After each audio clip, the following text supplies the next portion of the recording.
Brandon Benefield, Gerard Bonner, and Diana Michelle.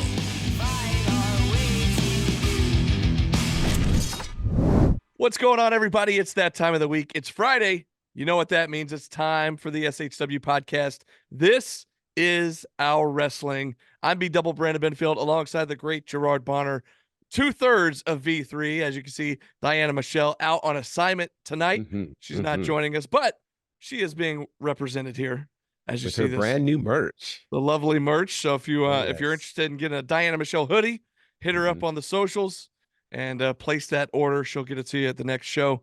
But man, we're coming off of a huge SHW60, and it's hard to believe, GB, but we're only a couple of weeks away from SHW61 because we're going to have 2 March shows, and April's going to be a little busy with other things, and so no April show, but 2 March shows. It's going to be insane. But before we get to SHW61, which we'll preview next week, we're going to recap SHW60.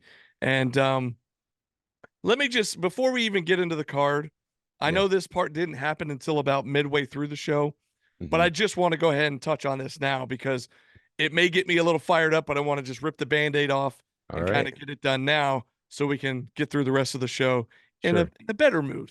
But as you saw, and if you haven't seen it, there's a kind of a recap video that was posted online earlier this week of a segment involving Gary Lamb, Cornelius Pepperbottom. I got in there at one point and got a little involved in some stuff, but I just want to say they showed a recap video from the month before of what happened in the main event. By now, you're familiar with the chaos that happened. Exotic Youth ended up stealing the tag team title belts and escaping out of the building. They had a getaway car waiting for them. Now, I know I told you and Diana a couple of weeks ago, I'm still in the process of trying to get my hands on some security footage from what happened to me back in January. Well, I got that footage. I didn't plan on showing it last week. I planned on showing it to you guys here on the podcast this week. But as I'm watching that recap video, there was just something about that car that looked real familiar to me. And so I decided, I know you got real confused. You're like, where's Brandon going? Because I got up in the middle of the broadcast. But I went over to Kat, who runs our videos at the video booth, and I had it on the thumb drive, and I just gave it to her. And I said, go ahead and cue this up because I need to talk to Gary, and we need to get to the bottom of this.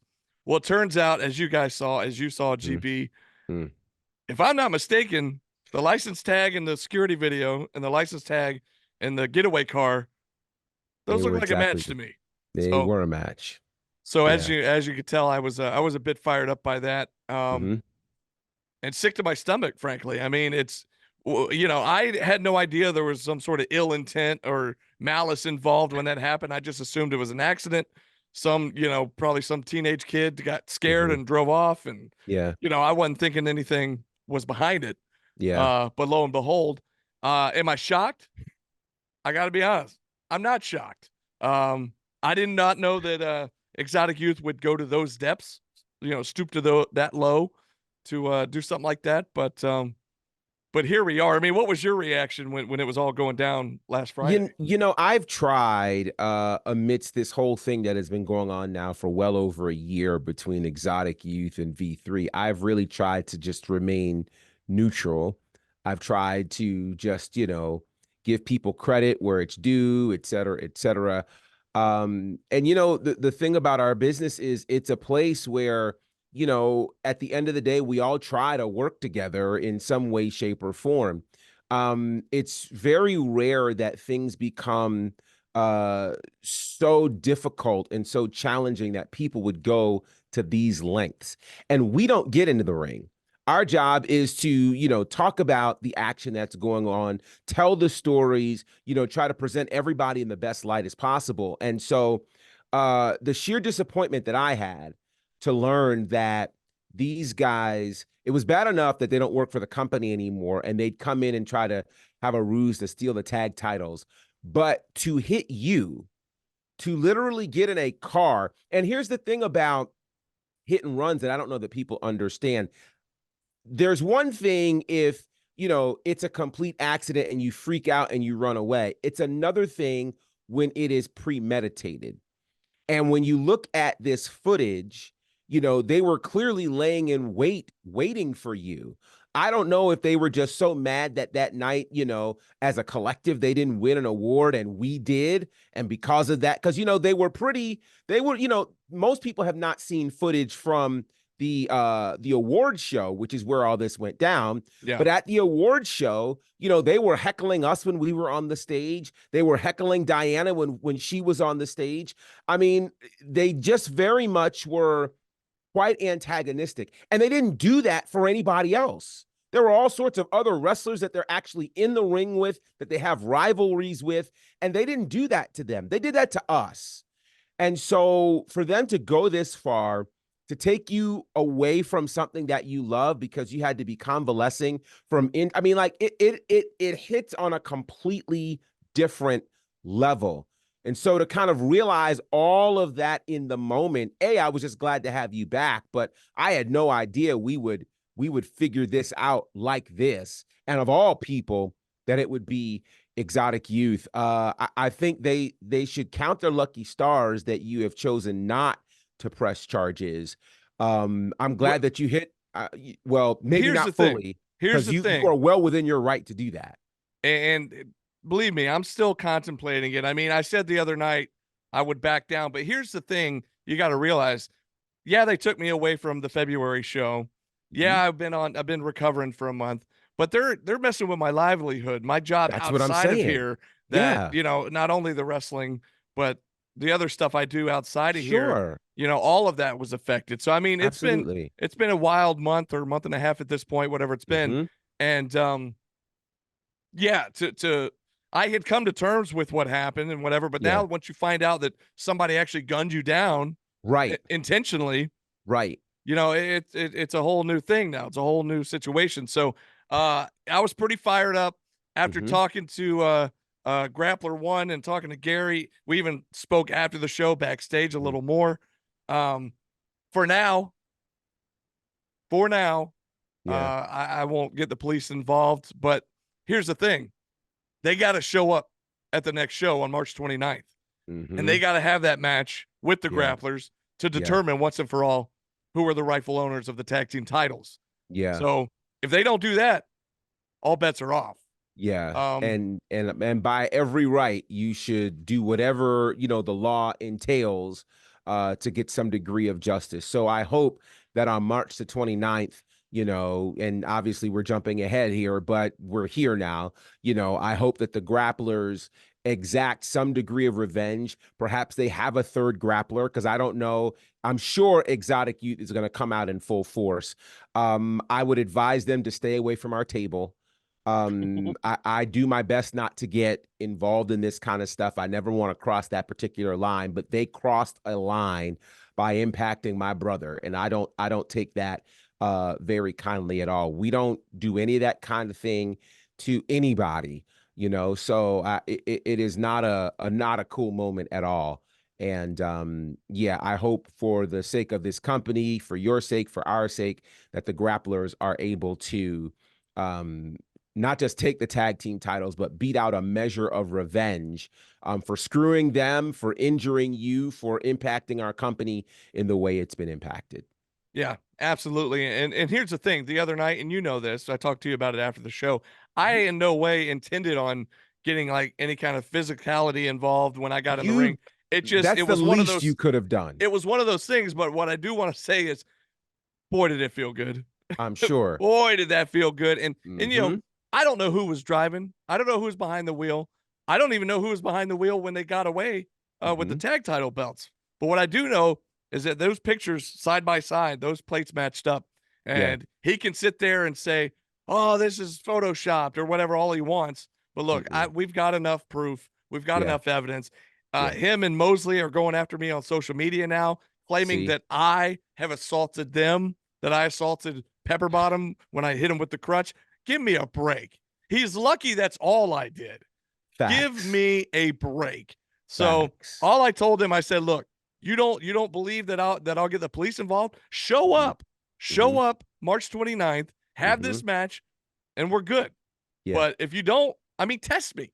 Test me. I'm begging you to test me. Because I can send you to jail. We can go to court. We can drag this thing out.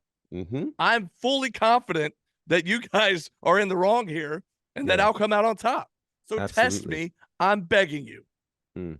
Anyways, now that we got all that out of the way, like I said, just want to rip the Band-Aid It off. it actually may have been a good thing that Diana's not here Oh, because don't even get her started. You think yeah, you think please. I'm mad? You think Mm. GB's mad? Oh, I know Ooh, she is very angry. Very, very angry. So livid, yeah. Yeah. livid, as we all were the other night and still are. But Very much so. okay, let's get to the matches because we still had 7 great matches that took place last Friday night.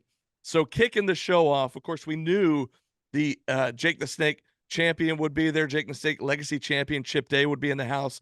We had this whole pick your poison challenge that was going to be taking place where Hunter James picked Chip's opponent. Chip picked Hunter's opponent. Yeah.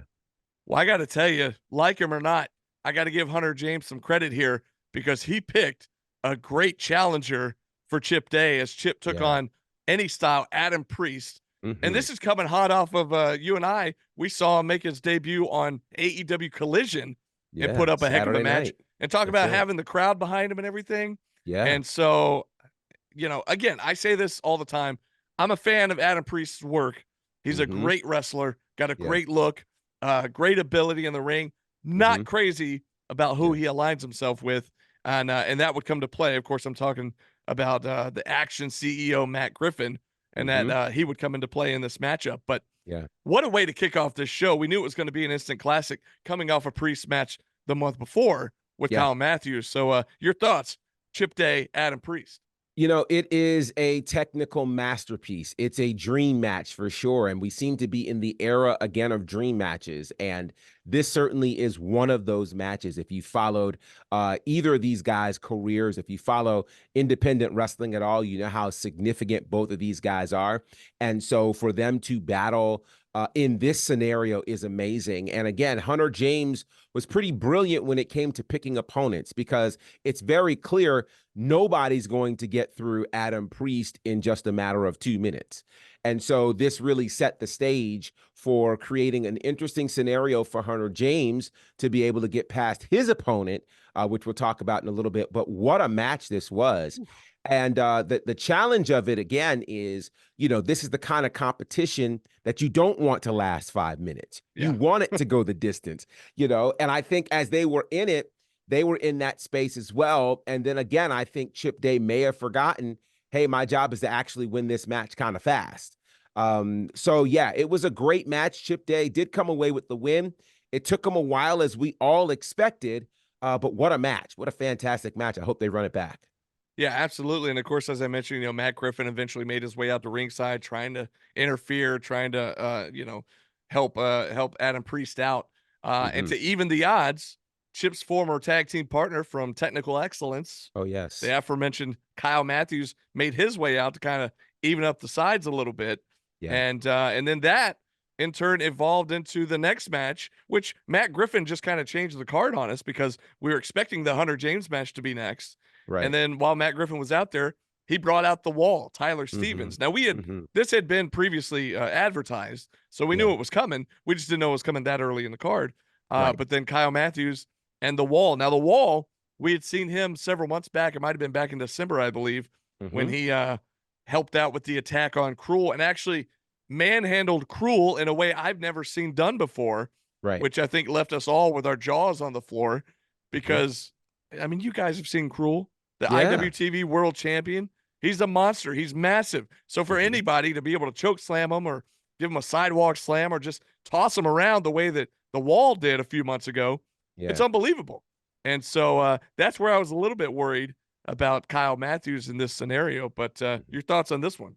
Yeah, again, styles make fights, as we say regularly. And Kyle Matthews is one of those guys who, can fight anybody and has figured out how to be able to adjust on the fly. And he was putting in some work. But once again, Matt Griffin just always has a resource somewhere around and, had people involved in interfering and things of that nature. And thankfully for Kyle Matthews, Chip Day stayed out there. But then the numbers game again blew up. It's just like how many more people are going to show up on behalf of Matt Griffin. And so the numbers game ended up working in the favor of Tyler Stevens, and Tyler Stevens ultimately gets the win. And yeah, it was controversial to say the least. And I often wonder at this point, will there be some degree of law and order from, the officials here in SHW to stop this kind of chicanery from happening so we can get a fair one-on-one match? Yeah, and on that same token, though, like I think about that, and we're gonna need a good bit of security because you look at somebody like the Wall, who Yeah. tossed Cruel around like he was no problem. Mm-hmm. I mean, you're gonna have to have some serious security to be able to Yeah, just to handle that guy alone. you're right. Much less a whole crew from Action Wrestling that is trying to infiltrate seemingly SHW. But Yeah. you're right, the numbers game came into play there because what happened when Hunter picked Adam Priest to be Mhm. Chip's opponent? He's worked out some sort of deal with Matt Griffin. I guess it was a monetary deal. I don't really know what the situation was. Yeah. I speculated that perhaps the deal was if they kind of help Hunter end up winning the JTS title, Right. then that meant he would give Adam Priest a shot at it. Perhaps I'm just Mhm. guessing. I don't Yeah. know. I'm trying to think like what else would cause these guys to work together like this. But Right. then you saw Hunter and Tristan Michaels, Hunter James' manager, coming out. Mhm. Mhm. At one point, Hunter James sends Chip into the ring post. This is all during the match between Kyle Matthews and the Wall. So Right. Right. just chaos early on at SHW60. But of course, that would then go into the second of the Pick Your Poison matches, which was supposed to be Hunter James taking on Chip Day's initial pick, the People's Captain Gunnar Miller. Mhm. Something we need to rewind here for a second. Something that happened, I would say, about 2 hours before showtime. That's what we were Uh, told. we got an announcement that Gunnar Miller had been attacked by Mhm. a group of individuals, and we weren't told a whole lot of information other than that, and other than the fact that he would not be making it to SHW 60, Mhm. which meant that Chip Day's whole plan, got screwed up, and he was going to have to scramble and find a Right. replacement opponent for Hunter James. The thing is, and Hunter even said this leading up to the show that Gunnar Miller was his pick because Gunnar Miller is known for defeating opponents in record time. Right. And so I was kind of excited thinking, oh, Hunter James is in trouble now. Mhm. The former SHW champion, Gunnar Miller, the Yeah. people's Yeah. captain, he's going to take it to him. Spear, jackhammer, boom, Chip Day's going to get the advantage in the Right. Pick Your Poison challenge. Well, Gunnar Miller's out of the picture. Mm. And we still don't have any info there as to what happened other than he did not make it to the show. But we were surprised by the last minute replacement, which was the returning outlandish Zicky Dice with a Mhm. brand new look, brand Yeah. new music, brand new ink, Yeah. and just a brand new attitude. He came in very aggressive. So I still thought, hey, Chip might have made a good pick here. But Mhm. of course, with all the, being outnumbered and having your manager at ringside, throwing powder in the eyes, like all the Yeah. chicanery that took place during the matchup, Hunter James still coming out on top. Mhm. But let's talk about. I was impressed with this new attitude of Zicky Dice, just the aggressiveness. Yeah, Zicky Dice in his outlandish nature has, done magic tricks. He has done all kinds of things. He's been involved in overkill. He's done it all. This time he said, "Hey, I'm coming in the words of Patti LaBelle, with a new attitude. I'm coming in this space." He looked the part. He was far more aggressive. He's obviously added some muscle. He's bulked up. It's the best we've ever seen him. And that aggressiveness and that aggression translated into the ring. Again, I don't think in all of this people uh, properly assessed what Hunter James, Tristan Michaels, and everybody connected to them were willing to do to be able to win this beat the clock, pick your poison challenge. Here it is. They didn't even attempt for a count for a pinfall victory. They went the count out route. Yeah. Distracting Zicky Dice and throwing powder in his face and all of those kinds of things, which quite frankly is brilliant. It's absolutely brilliant. Yeah, like it or not, it worked. Yeah, I mean, I'm not a fan of it, but they got the job done. They were able to beat, the 13, 14-minute time initially set there by Chip Day. And so now Hunter James is able to choose the stipulation for the upcoming title match between he and Chip Day for the Jake the Snake Legacy Championship. Yeah. And of course, if you saw social media yesterday, it might have been the day before, but earlier this week, and again, we'll touch on this a little more next week when we Mhm. preview SHW61. Yeah. But Chip Day, there was a confrontation after the show with Tristan Michaels backstage. Apparently, some fine print in the contract allowed for 2 stipulations. Mm. Chip Day was livid about that, but then Tristan Mhm. Michaels laid it on him that Chip Day's not allowed to use the brain buster and he cannot get disqualified. Or if he does, he'll lose the title. You know, a lot of Mhm. times in championship matches, a DQ, the champion retains the belt. In Right. this case, that's not going to happen. So Yeah. that's all coming up in a couple of weeks at SHW61. Again, we'll touch Mhm. on that next week when we do our Yeah. preview show a little more in depth. Mhm. But man, yeah, Hunter James ultimately winning the Pick Your Poison challenge Yeah. and getting to pick the stipulations going into the next show. Mhm. Um, Again, it's a shame Diana's not here because I know she's got a Mm. lot to say about that Yes, situation. she does. None of us, honestly, but Diana especially, expected Chip Day not to win the Pick Your Poison challenge. Right. Um, Right. Now, while both guys did win their matches, it came down to that length of time that it took to win the match.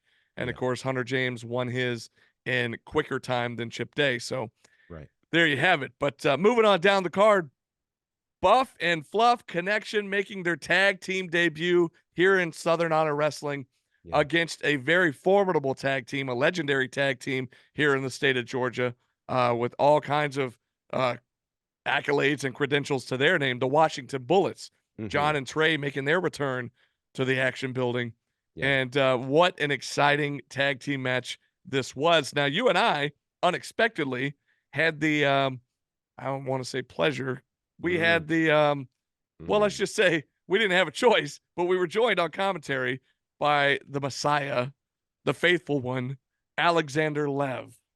Your thoughts? Yeah, I don't know how we drew the short straw for that one. But trust me when I tell you, fans, it's one thing when you hear him in the arena. It's another thing to sit next to him and have him directly in your ear. Oof.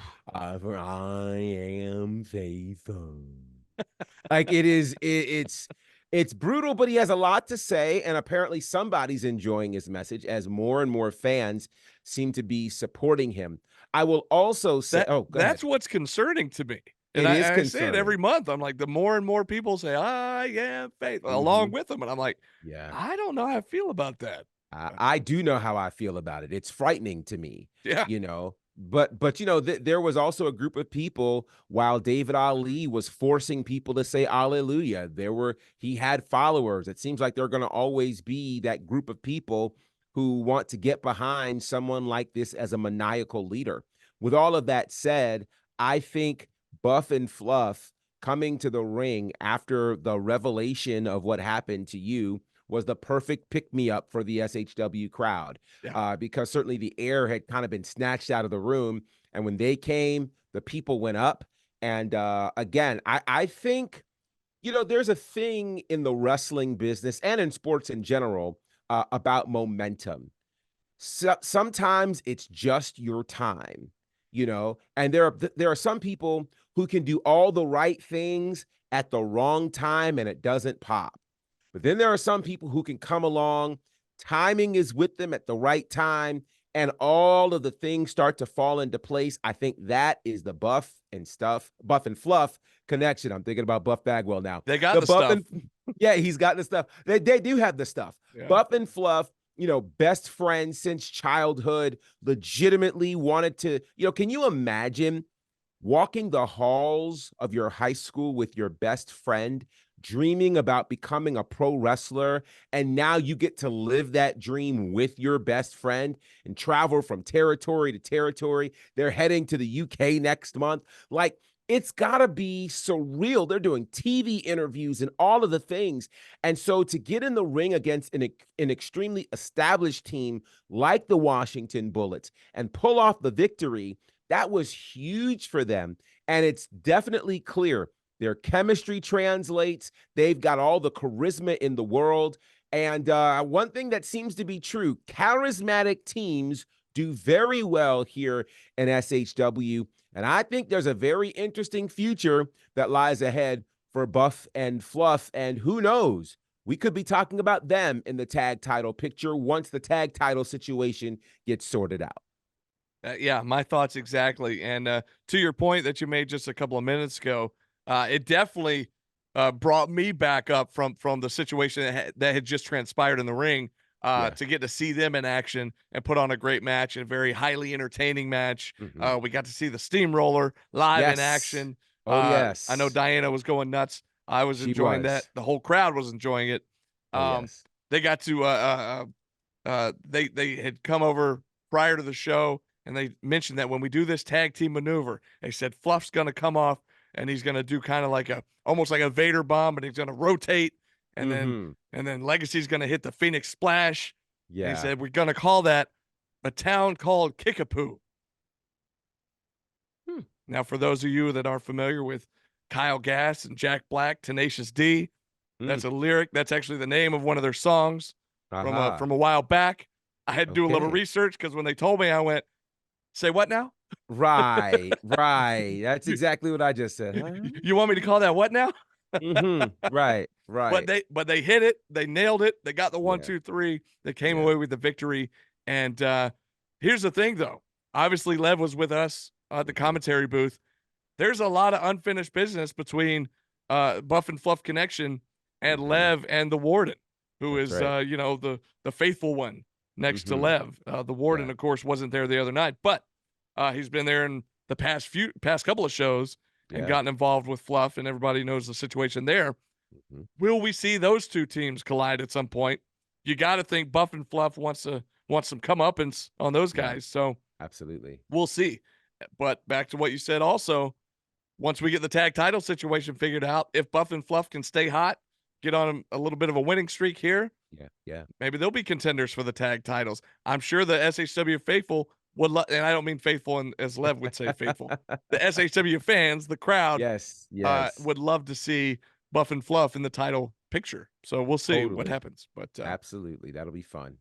another gentleman who, unfortunately, I missed his in-ring debut at the February show, but I did see him in person at the January show when he Mhm. shocked us all when he first showed up at Southern Honor Wrestling.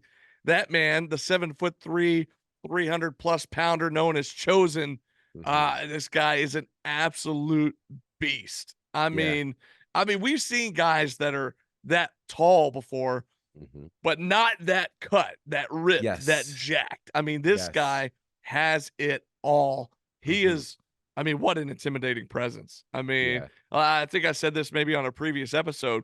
We shook his hand backstage, and it's like your hand gets swallowed up by a catcher's mitt. He's got this giant, I mean, it's intimidating. It's It is. quite a presence. And this time, he didn't just take on one opponent, he took Mhm. on two opponents, a couple of guys that we've seen come through the Nightmare Factory. They've Yeah. been doing big things throughout the independent scene, throughout the Southeast. A couple of Mhm. guys called the Superstars. Yeah. And let's just say luck was not in their favor the other night. But Yeah, the superstars were likely seeing stars after dealing with Chosen.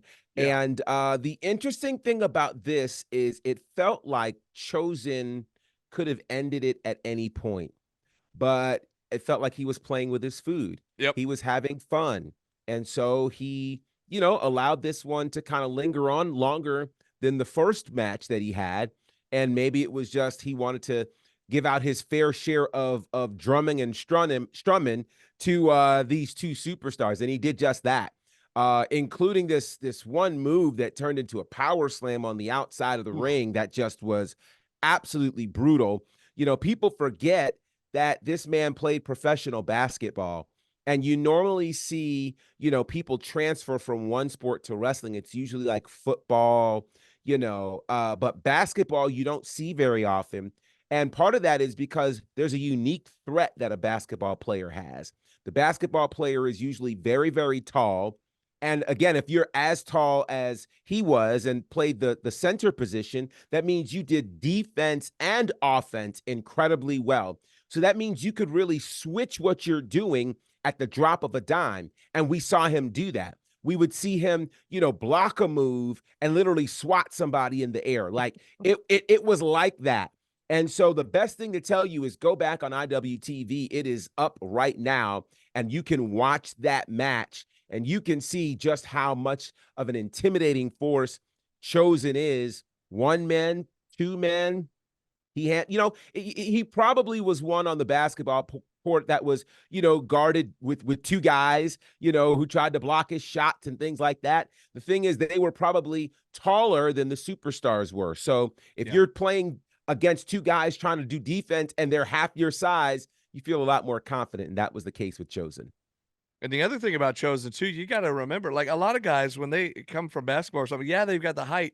This guy, since leaving basketball, I'm telling you, he bulked up and is just like like carved out of stone, like a statue. Like he's ripped, he's jacked up. Now he wasn't that bulky during his basketball days. Yeah, he's the same height, but man, since the transition into wrestling, I mean, it's been something highly impressive that I don't think a lot of people are ready for if you haven't seen him yet. But when you see him, you're going to see what we mean, and your jaw's going to hit the floor like ours did the last couple of months.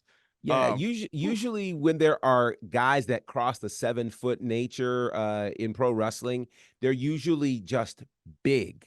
Yeah. They're usually not big and cut. You look at Andre and right. You look at the Big Show, Paul White. You look at those John guys. Studd. You look at a lot of these guys. They were not cut. They were not mesomorphs. Their claim to fame was that they were tall and obviously large. Yeah. But when you see somebody tall and cut, tall and agile, I don't want to deal with that. That's a whole nother level of, and think about it. It's a whole nother level of just their commitment to getting in that kind of shape. And I mean, it's a whole mess I would never want to mess with. So nope. God bless anybody that has to go up against them anytime soon. But Chosen is a problem for anybody that steps into the ring with them. And of course, that included Tommy Mars and Nikki Yate, the superstars. And they're not to take anything away from those guys. We've seen them before. They put on some great matches that we've called at other places. Yeah. But last Friday was not their night. But that's going to bring us to a huge 6-man tag team matchup. I mean, the bad beef, it's just been brewing for months and months between two of the most dominant factions in Southern Honor history. I'm talking about the End Game and the Hierarchy finally colliding 3-on-3. You had Murder One, Joe Black, the Kenway taking on CT Keys, Nick Halen, and the Southern Honor champion, Judias, 3-on-3. And of course, we knew this was going to be chaotic. We also knew that Hierarchy was going to have to keep their head on a swivel because Todd Sexton would be at ringside, in the corner of the End Game. And man, what a match this was. And here's the thing. We still had a main event death match to get to. Yeah. And everybody knew that thing was going to be insane and wild. So it was like, these guys are going to have to, everybody always tries to one up. You're like, when you're in your match, you want your match to steal the show. And that goes for everybody. Everybody has that mentality. Yeah. And I know these 6 guys did because they put it all out there. Man, what a great match this was, which would eventually lead to what will main event our next show. And we'll talk about that here in a little bit. But your thoughts on this 6-man? This 6-man was wild. We knew it would be. There'd been a lot of animosity between these two factions. And as you were mentioning about the dominance of these factions, we've had factions in SHW before that have some have relied on having all of the power, from a front office space. Some have relied on dastardly deeds. It's rare that you have a scenario where you have two factions that are filled with physical power, physical aggression, guys who are willing to do anything and who love to fight. That describes both of these factions. So them on opposing sides and having battled for the last 6 to 8 months, it is a thing. And I expected this one to get a little wild, and it certainly did. And it got physical. It did all the things that we expected it to do. And I love the fact that the Hierarchy were able to come out of this with a win, moving past all of the dastardly deeds of Todd Sexton, really even getting over the chicanery and chaos of SHW59, where they lost the tag team titles without even being involved in the fall. they had a lot of aggression that was pent up, and they were able to take that out on the hierarchy, and even more, take it out on the end game, but even more so, maybe get to one of the things that they've really wanted to get to throughout this entire battle involving the end game. And that became very clear after that match. Absolutely. And of course, what you're alluding to is what all the fans want is Joe Black to get another shot at that SHW championship. And not only is he going to get a shot, he's gonna get it in a dog collar match. Okay. Now this is the match that he has made famous here in Georgia, and specifically a few years ago against one William Huckabee. Yes. At SHW in that dog collar match that it kind of went all over the place. The ring got torn apart. They ended up in the parking lot. He ends up putting Huck through a windshield. Yeah. I mean, that was one of the most talked about matches still to this day in Georgia wrestling. And of course, it won match of the year. It won feud of the year back in, when was that, 2020? 2020. That's right. And but again, to still have that match talked about and people talk about what a spectacle it was. And we'll see if management makes this official. Actually, we do know it's official. Yeah, we saw the graphic. Didn't we see the poster? Yes, we did. Yeah, the We've poster seen the came out graphic. this week. Yeah, so it's been made official by our matchmaker, Jake the Snake. God bless you, Jake the Snake, giving us all what we want, giving especially Joe Black what he wants, and making this match official. So I can't wait. Again, we'll talk about that more next week when we do our preview show, but I'm already pumped for it. Yeah, and it's probably important to note, because unless you heard commentary, you may not be aware of this, but kind of the stakes are even raised for this match, as Judas, as of right now, is officially the longest reigning SHW champion in history. Wow. Right now, this is day number 308 of his reign, eclipsing the 301, or some would argue 302-day reign of David Ali. And so there's a moment even in that, because the reign of David Ali is one that obviously we experienced pretty much every moment of that. And I never thought it'd be broken. I didn't either. Yeah. I didn't either. We did not think that anybody would even come close. The person who came the closest was Owen Knight at something like 230 days or something like that. But here it is. Judas has been champion as of right now, 308 days and counting. It'll probably get to about 322 on March the 29th, which is SHW61. So Joe Black is fighting not just for the hierarchy or for himself, but really for the future of this company and the history that's going to be made potentially if he can defeat Judas. We'll obviously get to that, but we have to honor, whether you like it or not, Judas is the longest reigning Southern Honor champion in history. Wow. Wow. Yeah. Unbelievable. Unreal. Unbelievable. And yeah, you mentioned that the other night, and it's still it's hard to say. Yeah, saying it again. To say. Because again, like David Ali or not, I just never thought that streak would be, or that, not the streak, but the title reign would be broken. Yeah. So the fact that it has been, that's something in and of itself. So, but a dog collar match, man, I'm telling you, we'll talk more about this next week for sure. But I can't wait. But hey, that was all before our huge main event, which was the first ever in SHW tag team death match. Coven of the Goat, Happy Madness, two other groups that have been feuding for many, many months. Going all the way back to last October. It's Still Here 5, when Sunny Days and the Killbilly had that no holds barred matchup that some would say stole the show, and I tend to agree with that. It was that was a wild matchup there. DDP, of course, joining us on commentary for that one. And when you talk to Nathan, you talk to people that maybe work for Diamond Dallas Page, maybe comes across as a little hard to impress. Okay. Like, and the fact that he was blown away by what was happening in that matchup, I mean, that just tells you how awesome it was. The fact that he's like, wow, this is pretty cool. It's pretty great. And he's right. It was amazing. So ever since that time, though, Nathan has joined up with Coven of the Goat, which what a scary group to join up with. My goodness. We all know his affinity for deathmatch wrestling. Oh, Of course, yes. he's grouped up with Tank and the Reverend, who Tank is known as like the godfather of deathmatch wrestling. So, yeah, just insane. Of course, we know Sonny and Sauronaro, Happy Madness. They've got quite the credentials as well. Yeah. And they've both been in their share of, no DQ matches, maybe not necessarily death matches per se, Right. but they've been around the block. They've been in all types of matches. So we knew going into this, one, that it was going to be quite a spectacle. It was going to be Right. insane.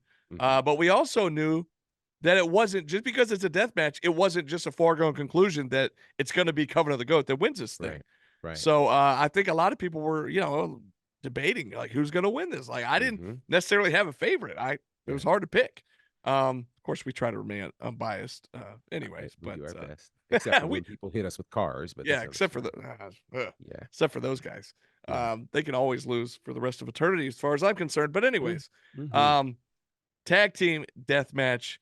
This was a sight to behold. We knew it was going to be gory. We knew it was going to be bloody and gruesome. Yeah. We saw the light tubes. We saw all sorts of weapons. Um, your big takeaways here, GP. Yeah, somebody clearly took a trip to Lowe's or Home Depot before Yeah. this match, Yep. with great plans, and that's the thing that I think about. We often talk about strategies going into matches, and we, talk about moves and trying to wear your opponent down and things like that. You have to think very, very differently in terms of a strategy for a death match. Like your brain, I mean, the creativity that we saw said to me that these four guys don't think like average human beings. They don't think like average athletes. The way that, I mean, we saw a door with thumbtacks attached. We saw, oh man, it was a barbed wire thingy that looked like a science experiment, like when you're, And looking at Sonny uranium. put it over his head and then gave Tank a headbutt with it. Unbelievable. I mean, Like doing we damage to himself in order to do damage to his opponent. That's how wild these guys thought. And for all that we will attempt to describe, the best thing I can tell you is to go back and watch this spectacle, because for all of the words that we use, it will not properly tell you what you're going to experience. There's the photo floating around of the flaming table. Ooh. And anytime you're dealing with fire, it's one of the most unpredictable things ever. And so, yeah, this thing went all over the action building, tables, fire, thumbtacks, gusset plates. Like it just was brutal. Lots of blood was shed, Mm. glass was shattered, broken beer bottles. Like, I mean, seriously, a lot of things happened. If you're squeamish, you might want to cover your eyes and peek through something. It was a wild moment, but as wild as it was, Did you just again, call me out at the commentary table? Because that's what I was doing. no, I was watching it like this. oh Ah, no, no. Nathan, don't do it. It No. was wild, but just as wild as it was, what happened after the match was completely unexpected Yeah. on multiple fronts. And so you just never know what happened. And I just sit back and say, it's amazing what people will go through just to get the respect of your peers and the people that you love. Yeah, I mean, if you go back and watch even like the video package that was put together prior to this match, there's even a bit, and this goes all the way back to the one-on-one match back at Still Here, Mhm. when Dylan said, "Yeah, you want to be a wrestler? Yeah, you're in deathmatch wrestling. That's not, like he just brushed it off, like Yeah, yeah. that's just because it's not his cup of tea, Mhm. and so I think that's been the whole thing is Nathan wanting that respect. Like, just show Yeah. me some respect. We've Mhm. been friends for 15 years at this point. We've Right. been as close as brothers. And then we're going to get to this point now that I want to become a wrestler and you're going to just laugh me off. Mm. I can't do it. Like, because I'm in deathmatch Mm-mm-mm. wrestling, that doesn't mean anything. Yeah. And so, Dylan just wouldn't show him that respect. And Nathan, I think that's kind of what he wanted, Right. throughout this whole feud. And Right. so at the end of the match, Coven of the Goat coming out on top, which is crazy to me because you saw Nathan get put through the flaming table and Correct. still able to crawl his way down there and assist Tank. as He's Tank put not that normal. Saito suplex through the door, covered in Oh, tacks, covered in right. Oh, light tubes.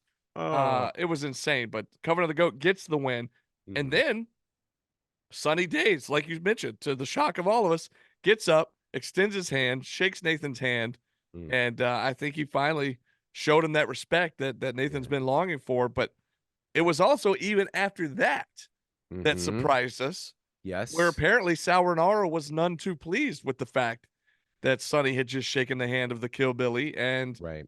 what does that mean for Happy Madness moving forward? Because they did not Mhm. look like they were on the same page after the show. Yeah, it Um, looked like more madness than happy. And yeah, so yeah. this is a very interesting development, and we don't have long to find out. 2 weeks from tonight, SHW61. Oof. We'll find out. I don't know where they stand with things. I'm sure we may hear in the next week or so, but certainly be paying attention because SHW61 is coming fast. Remember, it is March the 29th. I know you're used to first or second Friday. No, we're doing something a little bit different. The last Friday of March. It's a good Friday, so you don't want to miss it. March the 29th, SHW 61. Mark that on your calendars. It's going to kind of lead and kick off everything going into the biggest week in the wrestling calendar. So you don't want to miss it. Again, I'm saying it a few times because it is out of the normal routine and schedule. This is March the 29th, 2 weeks from tonight, SHW 61. It's going to be special. You don't want to miss it. Yeah, like I mentioned, we already have a couple of matches that we know of, and of course, Mhm. by next week we should have hopefully the full card that we can preview for you. But again, Yeah. dog collar match for the SHW Championship. We've got the Jake the Snake Legacy title on the line. Chip Day Mhm. defending against Hunter James. Yeah. If these punks show up, these scumbags, exotic youth show up, they should be taking on the grapplers to determine the true SHW champions. Right. So we'll see. We still don't know for sure if they're going to show up. They better. I'm telling them, test me. Mm. Don't show up and find out what happens. Mm-hmm. They're going to learn Mm. today. Yeah, they gonna Anyways, learn. they I will say this before we go. Special shout out to Corey Tatum, Wrestling Mm. Snapshots. His final show was last Friday Yeah. as one of our great photographers. He has been there since day one, and that's the Mhm. very first time I met him was at 2018 October, the very first SHW show. We Yeah. became great friends and been close ever since. And now Mhm. he's close with all of us here in V3, Yes. and Yes. he has done so much for us Mhm. as far as taking headshots and taking great photos of the shows, but all the wrestlers that he's worked with and done great headshots and promotional stuff for those guys, Mhm. and just the great ringside photos he's taken at every show. So big shout out to him. We're gonna miss him. And Mm. hopefully, I'm just gonna put it out there and Mhm. sometimes you don't want to say something before it happens because you don't want to Yeah. jinx it. But Yeah. we're gonna try to get him on the show with us. Yes. And Sooner than later. fingers crossed. Maybe we get him on Mhm. next week. Maybe he can help us Yeah. preview SHW 61. So we'll That'd see be awesome. about that next week. But he did another photo shoot, our final headshots last month Wow. backstage. I will say Wow. this, and this is my mistake. I don't know what I was thinking. I was on pain meds, and so maybe I was a little loopy. Yeah.